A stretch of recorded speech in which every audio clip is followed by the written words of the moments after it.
This is the worst film I've ever seen. It's not true. Oh, yes it is. This is Mommy's Deadly Con Artist.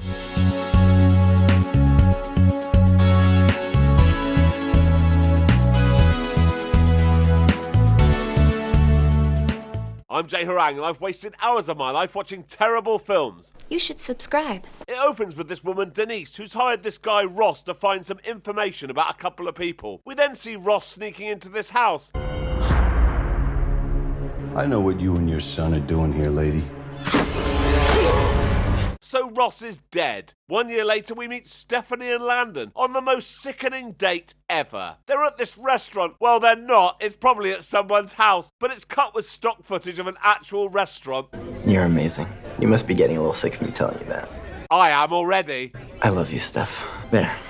I finally said it. Have you been waiting a while? About 3 months. I'm in love with you too, Landon.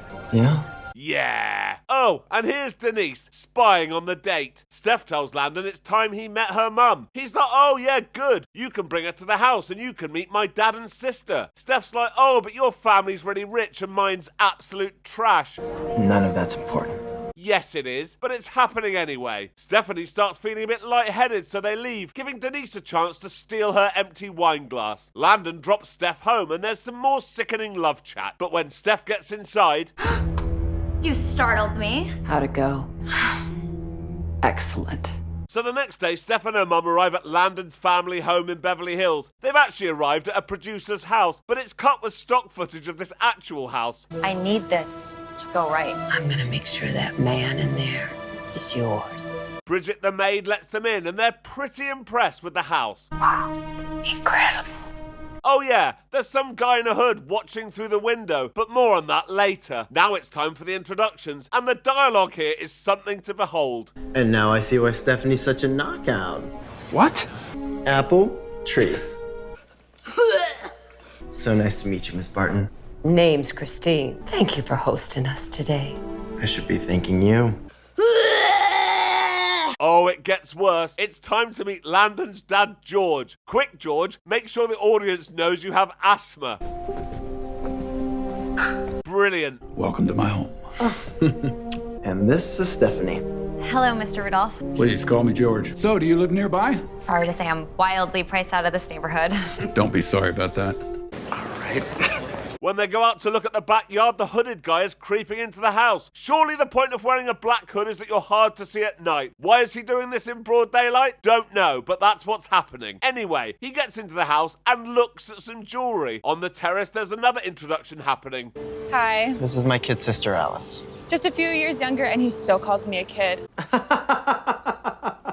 The conversation then turns to Landon and Alice's dead mum. Oh, I'm so sorry to hear that she passed. Why? You didn't even know her. Alice. Sorry.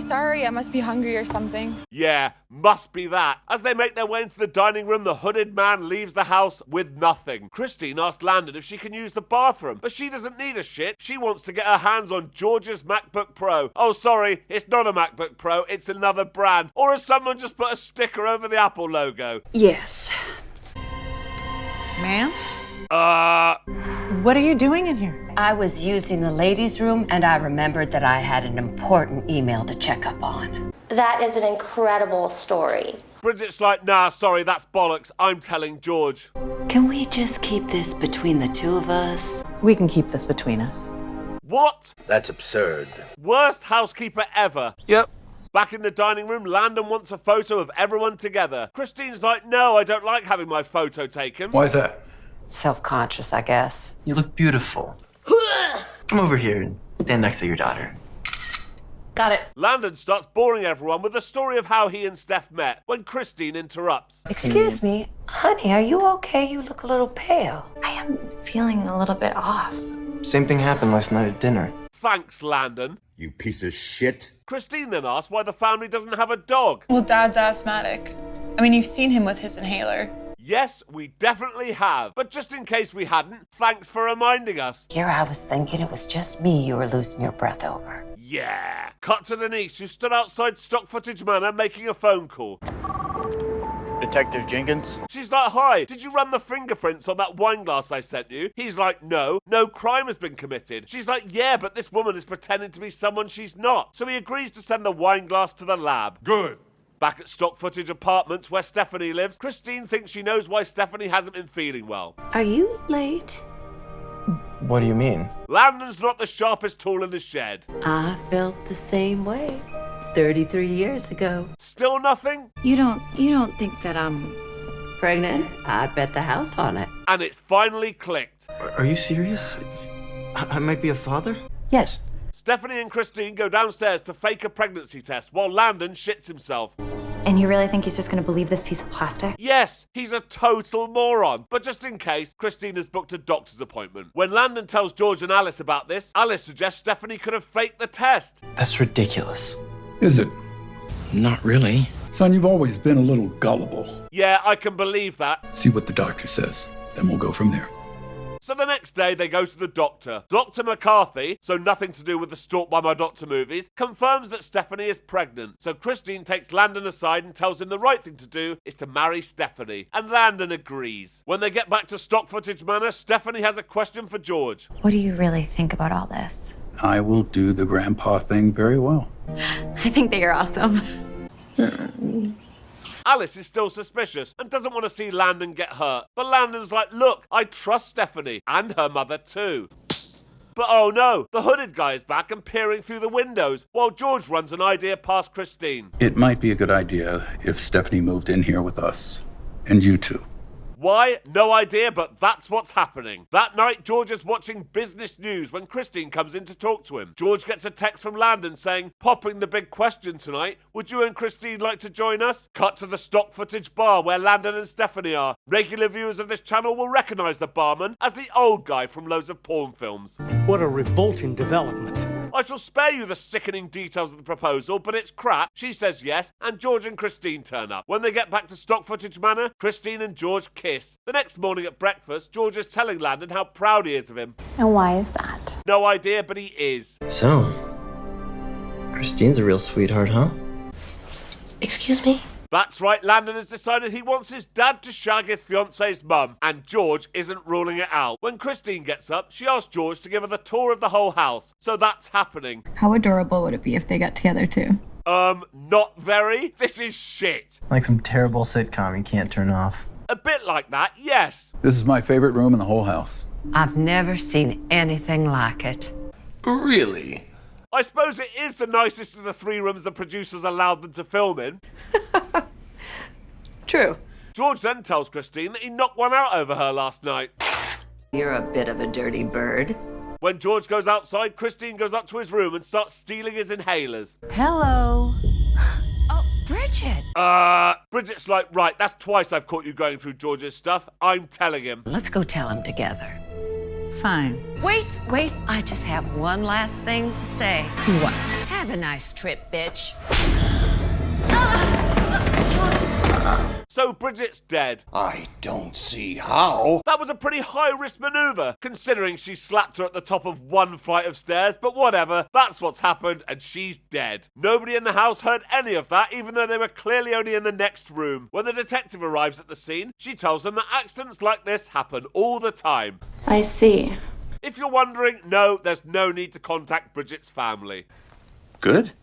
Later, Steph comes up and asks Christine what really happened to Bridget. Forget about the maid, it's old news. Get your head back into the game. Steph then hears a whistle from the backyard. When she goes out to see what it was... What are you doing out here? I just had to come by and touch base with you. So it seems the hooded guy is working with Stephanie. He asks her if everything has gone according to plan, and Steph's like, yeah, but the maid's dead. He's like, right, no more fuck-ups. We need this money. The next day, George suggests to Christine that they postpone the wedding. Christine's like, why? Because Bridget's dead? I just think a pause might be in order. Then the doorbell rings and we get the most unnatural front door greeting ever. Yes? Who laughs in someone's face when they answer their own front door?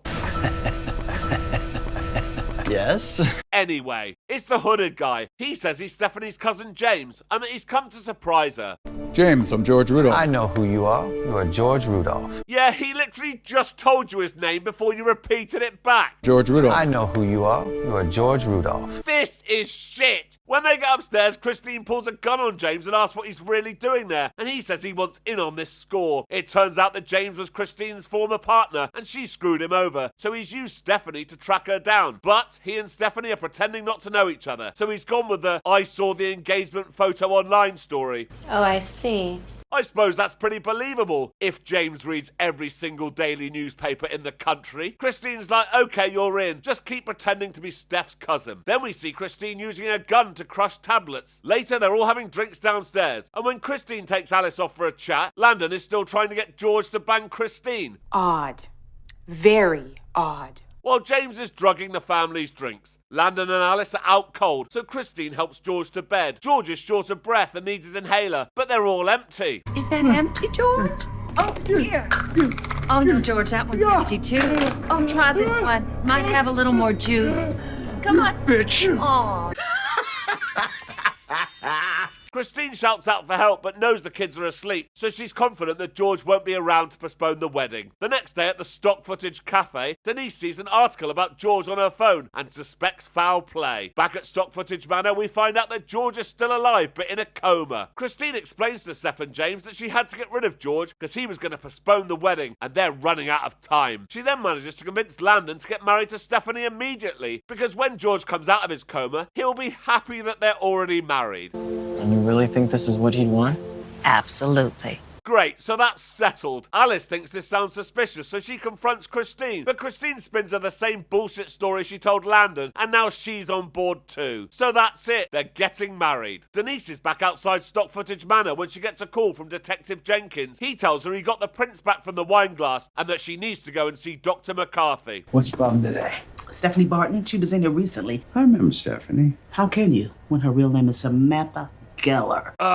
He's like, I can't discuss my patients, but he starts worrying when she tells him that someone's dead and another's in a coma. Dr. McCarthy gets rid of Denise and calls Christine immediately. He's like, right, this woman just came in and said you've killed someone and put someone else in a coma. This is not what I signed up for. She's like, look, you falsified a pregnancy test, so I can have your license revoked if you don't shut up. Or maybe something worse would happen to you.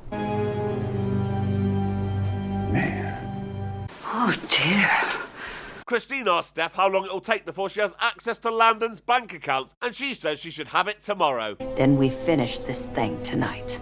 Their plan is to stage a home invasion, and tomorrow morning, when everyone's wondering what's going on, they clean out Landon's bank accounts and get as far away from stock footage manor as possible. Landon is in the house now, but Alice is out. Do you know where Alice is? She's at stock footage cafe, and Denise has followed her there. Hi. Hi. Do you have a few minutes to talk? I'm sorry, I don't know who you are. It's about your house guests. What about them? The women living in your house. They aren't who they say they are. The older one, Christine? she's a con artist. I knew something was wrong with them. Didn't do much about it though, did you? No. Denise tells her that Stephanie is really Samantha Geller and that she's not even pregnant. My brother married this girl 2 days ago. Oh, that's not good.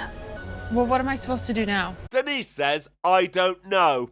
What? When Alice leaves, she tries to call Landon, but there's no answer. Back at stock footage manor, Stephanie and Christine go out, leaving James to stage the home invasion. But Alice has got home and is telling Landon what Denise told her. For some reason, Alice goes into the house, while Landon stares at the trees stretching. Okay. James sneaks up behind him with a gun. Hey! Alice. As Christine and Stephanie get back and approach stock footage manor, they see stock footage of police cars parked on the street and James is being arrested, so they drive off. At an unspecified time later at stock footage bar, Landon and Alice are having drinks with their new best friend Denise. We find out that George is out of his coma. Shit! I want to find the woman who set this all up. But it looks like Christine is onto her next job already, and that's the end of the film. So until next time. Thank you for watching. If you enjoyed this, please like and subscribe and check out this other video. Thank you.